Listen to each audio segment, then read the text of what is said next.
അംശാദായ വർധനവ് അനുസരിച്ച് ആനുകൂല്യങ്ങളും വർദ്ധിപ്പിക്കണമെന്നാവശ്യപ്പെട്ട് ടൈലറിംഗ് ഗാർമെന്റ് വർക്കേഴ്സ് യൂണിയൻ ജില്ലാ കമ്മിറ്റി തയ്യൽ തൊഴിലാളി ക്ഷേമനിധി ഓഫീസിലേക്ക് മാർച്ചും ധർണയും നടത്തി. വ്യവസായങ്ങളെ കുറിച്ച് നമുക്കറിയാം.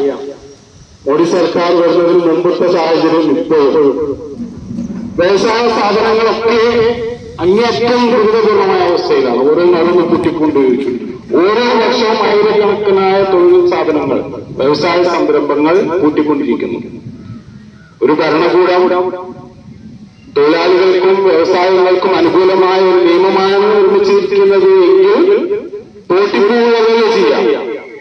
കൂടുതൽ ശക്തമായ സ്വഭാവത്തിൽ പുതിയ സംരംഭങ്ങൾ, തൊഴിൽ വ്യവസായ സ്ഥാപനങ്ങൾ അംശാദായ വർധനവിനനുസരിച്ച് ആനുകൂല്യങ്ങളും വർദ്ധിപ്പിക്കുക, ക്ഷേമനിധി ബോർഡുകളിൽ സ്ഥിര നിയമനം നടത്തുക, ആനുകൂല്യങ്ങൾ പൂർണ്ണമായും ഒറ്റത്തവണയായും സമയബന്ധിതമായും നൽകുക, 2023 മെയ് 31 ശേഷം തൊഴിലാളികൾക്ക് നൽകാനുള്ള പ്രസവാനുകൂല്യം 13,000 രൂപ എത്രയും പെട്ടെന്ന് വിതരണം ചെയ്യുക എന്നീ ആവശ്യങ്ങൾ ഉന്നയിച്ച് tailoring and garment workers union Malappuram ജില്ലാ കമ്മിറ്റി തയ്യൽ തൊഴിലാളി മലപ്പുറം ജില്ലാ ക്ഷേമനിധി ഓഫീസിലേക്ക് മാർച്ചും ധർണയും സംഘടിപ്പിച്ചു.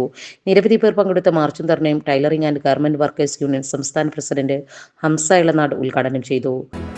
നമ്മുടെ സംതൃപ്തിയേക്കാൾ വിലപ്പെട്ടതാണ് നമുക്ക് വേണ്ടപ്പെട്ടവരുടെ സന്തോഷം.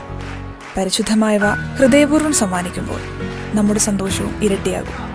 Dubai golden diamonds, pride of generations, India, Oman, Bahrain.